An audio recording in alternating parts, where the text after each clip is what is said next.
Hello बच्चों, कैसे हो? आपका स्वागत है त्रिपाण स्टडी सेंटर में। आज जो हम करने जा रहे हैं कक्षा 11वीं सीबीएसई एनसीईआरटी के अंतर्गत जो है हम इतिहास करेंगे।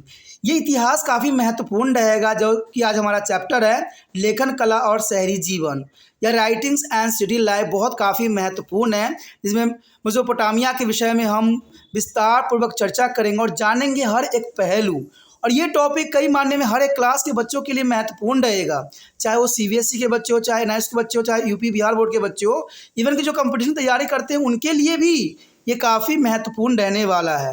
लेकिन आपको पता है, क्वेश्चन करने से पहले एक बात जो मैं हमेशा कहता हूँ, जिसको आपको सोचना भी चाहिए, विचार भी करना चाहिए और इवन अमल भी करना चाहिए, वो ये है कि जब भी वीडियो देखिए पूरा देखिए, क्योंकि अधूरा जानकारी सदैव खतरनाक होता है। साथ में एक इंपॉर्टेंट बात ये भी रहता है, अगर आप पहली बार वीडियो देख रहे हो तो लाइक शेयर सब्सक्राइब करना मत भूलना, क्योंकि दोस्तों लाइक कीजिएगा तो बनाने वाले का मनोबल बढ़ता है, सब्सक्राइब कीजिएगा तो इससे ये होता है कि जब भी मैं कोई वीडियो डालूंगा उसका नोटिफिकेशन आपको समय रहते मिल जाएगा। और देखिए, शेयर का मतलब ये होता है कि आपके थ्रू न जाने किन बच्चों को हेल्प मिल जाए, ये आप भी नहीं जानोगे, इसलिए जो है आप शेयर जरूर करो, ठीक है। व्हाट्सएप स्टेटस पे भी लगाओ। दोस्तों एनएसएस सेंटर जो है कई मानने में बहुत से बच्चों के लिए हेल्पफुल है, चाहे वो 8th क्लास हो, 9th 10th 11th 12th हो, चाहे वो एनआईएस बोर्ड के बच्चे हों, ठीक है, चाहे बीए एमए के बच्चे हो, सभी क्लासों के लिए कुछ ना कुछ जो है त्रिपाण एनएसएस सेंटर में उपलब्ध है। तो इसलिए आपके लिए ज़रूरी है कि आप सब्सक्राइब करके इसको चैनल को जो है सेव कर लो, नहीं तो बाद में अगर रिसर्च करोगे तो शायद आपको ये चैनल प्राप्त ना हो। तो इसलिए सोचना नहीं, विचार नहीं करना है, सब्सक्राइब करके जो है अपने पास सेव करना है। दोस्तों ये तो बात था आपके लिए, लेकिन अब देखते हैं हमारा आज टॉपिक क्या है। According to the chapter Writing and City Life, there is a most important chapter for the class 11th history, CBSE board and NCERT book here. The next question is most important here. What do you know about the Gilgamesh? Explain the detail. What is here? Gilgamesh. These are the most important questions here. What do you know about the Gilgamesh here? The Gilgamesh or epic occupy a special place not only in their Sumerian literature but also in the world history. It was written by Uruk ruler Gilgamesh, and who ruled there about 2700 BCE. It was written on the 12 tablet. It was written on 12 tablets.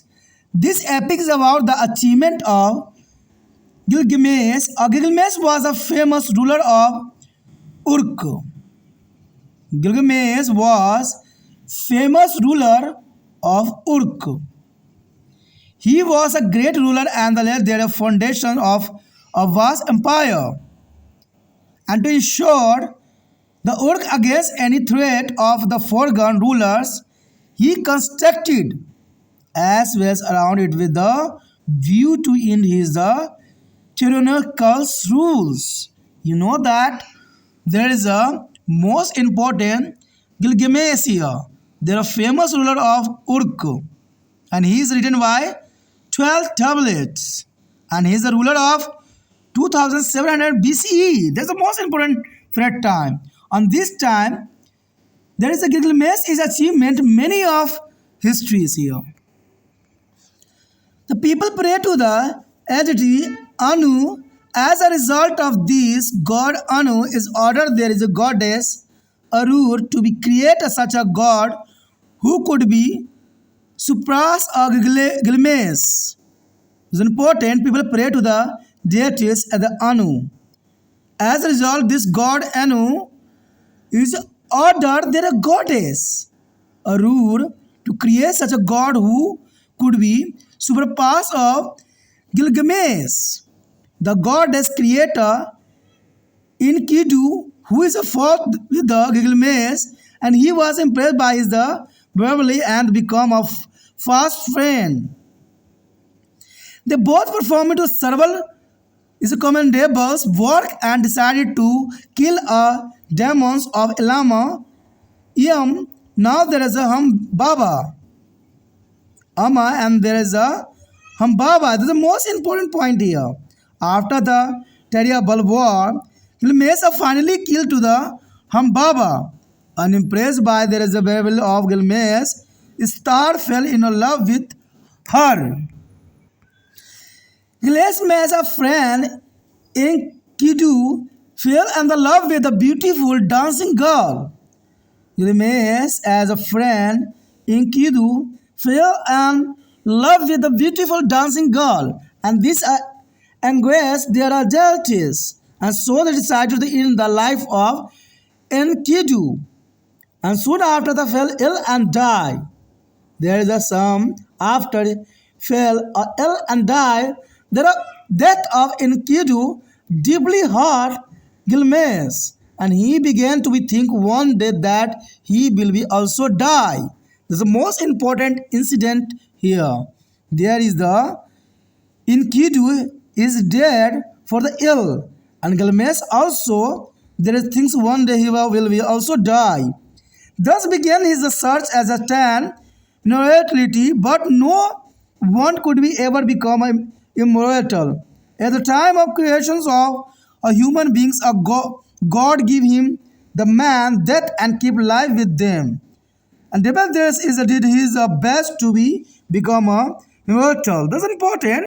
Finally, he thought about the Utnapishtim and began to impress by his effort Utnapishtims and revealed their secret of immortality through the pant linings at their bottom of on ocean sea.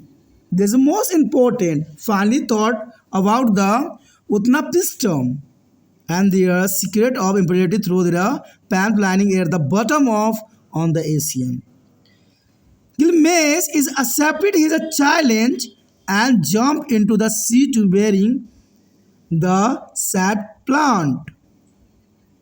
On his return, he was very tired and fell asleep. Meanwhile, as a snake came her and took away that plant. It's important. This incident is most important here. When he woke up to say that desired plant was missing, finally he understood the fact that a man can never become immortal. He came to his native city. After many years, he became emotional and seen his city.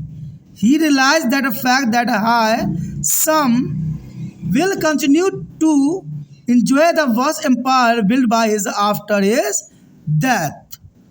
It's an important point here. यहाँ पर जो हम कर रहे हैं काफ़ी महत्वपूर्ण chapter लेखन कला और शहरी जीवन मेसोपोटामिया के अंतर्गत है। क्लास 11th के बच्चों के लिए है जिन्होंने इतिहास सब्जेक्ट रखा है। तो इसमें हमारा अगला क्वेश्चन जो आया है काफ़ी महत्वपूर्ण है।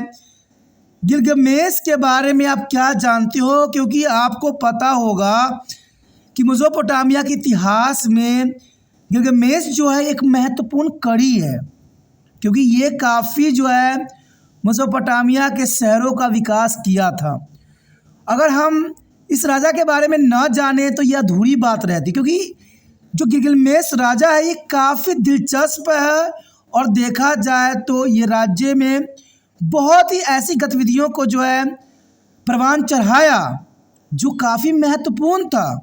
कहते हैं इसका जीवन भी कई घटनाओं से संबंधित है, इसलिए गिलगमेश के बारे में जानना आपको जो है मेसोपोटामिया के जानने के बराबर होगा। कहते हैं गिलगमेश महाकाव्य न केवल सुमेरियन साहित्य में बल्कि विश्व इतिहास में भी एक विशेष स्थान रखता है। देखिए गिलगमेश जो था महाकाव्य था, वो बहुत बड़ा कवि था और ये केवल सुमेरियन साहित्य में नहीं था, वो बल्कि विश्व के इतिहास में भी अपना एक विशेष स्थान छोड़ गया। और इसे उरुक शासक गिलगमेश ने लिखा, जिन्होंने लगभग 2700 ईसा पूर्व वहाँ के शासन किया। यानी गिलगमेश जो था उरुक का जो है शासक था और इसका समय काल जो था 2700 ईसा पूर्व था। और इन्होंने जो है 12 गोलियों पर लिखा हुआ था। ये जो मिला है वो 12 गोलियों पे एक स्क्रिप्ट में लिखी गई थी और यह महाकाव्य गिलगमेश की उपाधियों के बारे में ही विस्तृत जानकारी थी। यानी जो ये गोलियों लिखी गई थी वो सारे के सारे गिलमेस की उपलब्धियों के बारे में पुण्य जानकारी थी। और गिलमेस अरूक का एक प्रसिद्ध शासक था। गिलमेस अरूक का एक बहुत ही फेमस शासक था। कहते हैं वह एक महान शासक था और उसने एक विशाल साम्राज्य की नींव भी रखी, इसीलिए ये महान कहलाता है। अरूक को विदेशी शासक किसी भी खतरे से सुरक्षित करने के लिए उसने उसके जो है अत्याचारी शासन को समाप्त करने के उद्देश्य से चारों ओर एक कुआं भी बनवाया। यानी ये इतना दूरदर्शी था कि विदेशी आक्रमण से बचने के लिए इसने चारों तरफ से जो है कुएं का निर्माण करवाया, जिसे आक्रमणकारी जो है उस पर हमला न कर सके। लोगों ने देवता अणुक से प्रार्थना की और इसके परिणाम स्वरूप भगवान अनु ने देवी अरूर को एक ऐसे भगवान का निर्माण करने का आदेश दिया जो गिलगामेश से आगे निकल सकी। अब देखिए ये एक कहते द्वंद कथा है या क्या है, इसके बारे में कोई हमें जो है जानकारी नहीं है कि लोगों ने देवता अनु से प्रार्थना की और इसके परिणाम स्वरूप भगवान अनु ने देवी अरूर को एक ऐसा भगवान का निर्माण करने का आदेश दिया जो गिलगामेश से आगे निकल सके। और ये एक दंत कथा है। देवी ने एनकुडू को बनाया जिसने गिलगामेश से युद्ध किया। अब देखिए ये भी एक द्वंद कथा है कि देवी ने एनकिडू को बनाया जिसने गिलगामेश से युद्ध किया और जो है उसकी बहादुर से प्रभावित हुआ और उसको शीघ्र मित्र बन गया। यानी देखिए कि जो देवी का निर्माण लोगों की प्रार्थना से हुई, उसने एनकिडू को जो है बनाया और उसने गिलगामेश से युद्ध किया। लेकिन गिलगामेश से युद्ध करते हुए एनकिडू ने इतना प्रभावित हुआ कि उसने शीघ्र ही उसको अपना मित्र बना लिया। उन दोनों ने कई सराहनीय कार्य किए और एलाम के एक राक्षस को मारने का फैसला भी किया, जिसे हमबाबा के नाम से जाना जाता है। हमबाबा एक तरह का राक्षस था जिसको दोनों ने ही मारा था, यानी गिलगामेश ने भी मारा था और एनकिडू के भी जो इसमें महत्वपूर्ण योगदान था। और दोनों ने मिल के जो है एलामा के एक राक्षस जो है हिमंबा को मारा, कि काफ़ी महत्वपूर्ण है। और ये भयानक युद्ध के बाद आखिरकार गिलगामेश ने हिमबाबा को मार डाला और गिलगामेश की बहादुरी से प्रभावित होकर इस्तार को उससे प्यार हो गया। अब सोचिएगा इस्तार कौन है। अब देखिए इस्तार से जो है गिलगामेश को प्यार हो गया क्योंकि उसने जो है हिमंबा नाम के राक्षस को मारा, जिसके कारण जो है इस्तार को जो है गिलगामेश से प्यार हो गया।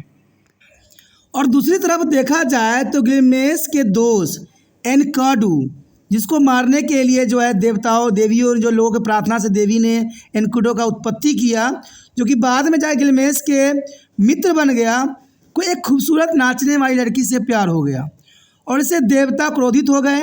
इसलिए उन्होंने एनकिडू की ज़िंदगी ख़त्म करने का फैसला किया, क्योंकि इससे देवता जो थे काफ़ी दुखी हो गए, क्योंकि जिस कार्य को लिए जो है एनकिडू का रचना किया गया था वो कार्य करने में वह सफल रहा और दुश्मन को ही जो है मित्र बना लिया। और उससे भी बड़ी बात थी कि उसको एक खूबसूरत नाचने वाली लड़की से प्यार हो गया। इसके तुरंत बाद वह बीमार पड़ गया, जो यहाँ पर एनकिडू जो था बीमार पड़ गया और उनकी मृत्यु हो गई। एनकिडू की मृत्यु से गिलगामेश को बहुत गहरा घात पहुँचा और वो सोचने लगा कि एक दिन वह भी मर जाएगा, क्योंकि अपने मित्र एनकिडू के मृत्यु के कारण जो है गिलगामेश को बहुत बड़ा धक्का लगा और ये भी सोचने लगा, उसके मन में घर कर गया कि वो भी मर जाएगा। इस प्रकार उन्होंने अमरता प्राप्त करने के लिए अपनी खोज शुरू की, यानी अमृत प्राप्त करने के लिए जो है गिलगामेश ने अपना खोज आरंभ किया। लेकिन कोई भी कभी भी अमर नहीं हो सकता, ये बात परम सत्य है। मनुष्य की सृष्टि के समय ईश्वर ने उसे मनुष्य को मृत्यु दी है और जीवन अपने पास रखा। इसके बावजूद उन्होंने अमर होने की पूरी कोशिश की। ये तो परम सत्य है कि ईश्वर ने जब पृथ्वी की रचना किया तो ईश्वर ने स्वयं को अमृतत्व दिया और मनुष्य को जो है मृत्यु लोक दिया, क्योंकि यहाँ पर मरण जीवन का कार्य चलती रहती है। लेकिन गिलगामेश की इतनी महत्वपूर्ण बहादुरी यहाँ देखने को मिलता है कि ये सब जानते हुए भी अमृतत्व के प्राप्त करने की खोज उसने छोड़ी नहीं, और ये काफ़ी उसकी महानता की तरफ इशारा करता है। यहाँ पर आप सोच रहे होगा कि ऐसी स्टोरी कैसे हो सकती है।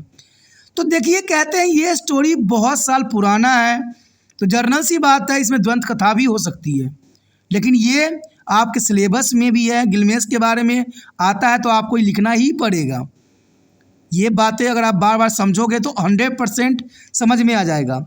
आखिरकार उसने जो है उन तना सिस्टम के बारे में सोचा, यानी आखिरकार उसने अमृत की खोज करते करते उसने एक उतना सिस्टम के बारे में सोचा। उनके प्रयासों से प्रभावित होकर उत्तर पिस्टम ने एक जो है महासागर समुद्र के बटन पर पड़े पेंट के माध्यम से अमृता का रहस्य प्रकट किया। अब देखिए ये भी काफ़ी महत्वपूर्ण है कि उतना पिस्टम ने एक महासागर समुद्र के बटन पर पड़े पेंट के माध्यम से अमृता का रहस्य प्रकट किया। गिलनेस ने इस चुनौती को स्वीकार किया और उसने उपयुक्त पौधों को लाने के लिए समुद्र में कूद गया। जो पौधा उसने देखा जो अमृतत्व का निशानी थी, उसको लाने के लिए वो समुद्र में कूद पड़ा और वापस लौटने पर वो बहुत थका हुआ था और वो सो गया। इसी बीच एक सांप आया और उसे पौधों को उठा ले गया। जो पौधा वो समुद्र से तोड़ के लाया था उसको एक सांप लेके चला गया, क्योंकि वो काफ़ी थक गया था समुद्र में यात्रा करके और वो सो गया। इसी बीच में एक सांप आया और उस पौधों को ले गया। जब वो उठा तो उसने देखा कि वांछित पौधा गायब था। जो पौधा वो लेके आया था वो गायब था। अंत उन्होंने यह तथ्य समझ में आ गया कि मनुष्य कभी अमर नहीं हो सकता है, यानी जो पौधा वो अमृतत्व दे सकती थी वो पौधा थी नहीं उसके पास। इसलिए उसको सारी रहस्य समझ में आई कि इंसान जो है कभी भी अमर नहीं हो सकता है। कहते हैं ये धरती मृत्यु लोक है, यहाँ मरना स्वाभाविक है। वो अपने पैतृक नगर वापस आ गया और कई सालों बाद अपने शहर को देख रहे एवं भावुक हो गए। इसे इस बात का एहसास हुआ कि हाय उनकी मृत्यु के बाद उनके द्वारा बनाए गए विशाल साम्राज्य का आनंद उनके पुत्र उठाते रहेंगे।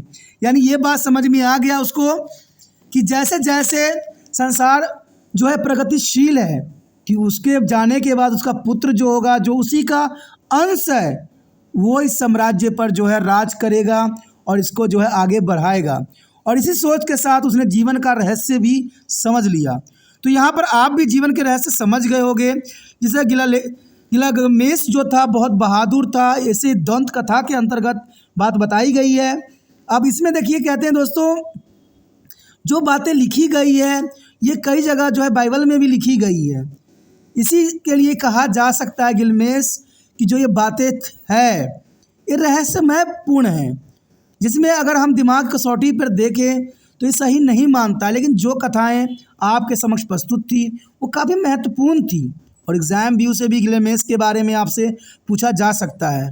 तो ये काफ़ी महत्वपूर्ण क्वेश्चन रहता है। अगर आपको ये वीडियो समझ में आई, अच्छा लगा, अगर आप दिल से त्रिपाण चैनल की मदद करना चाहते हो, थोड़ा भी शुक्रिया अदा करने की इच्छा है तो जितना हो सके इस वीडियो को शेयर कीजिए। और शेयर करने कुछ नहीं करना है, यूट्यूब से लिंक को कॉपी करना है और बस एड्रेस पर लगा देना है। अगर पहली बार वीडियो देख रहे थे, पहली बार मेरे चैनल पे आए हो तो जर्नल सी बात है दोस्तों, चैनल को सब्सक्राइब कर लीजिए, क्योंकि इतने अच्छा और बेहतर आपको कहीं नहीं मिलेगा। यहाँ पर ना तो आपकी लोगों की कूद उछल काम आ रही है ना कुछ आ रही है, यहाँ शब्दों का ज्ञान आ रहा है और शब्दों का ज्ञान से ये साफ होता है कि आपको अक्षर का ज्ञान भी होता है और ये ज़रूरी है।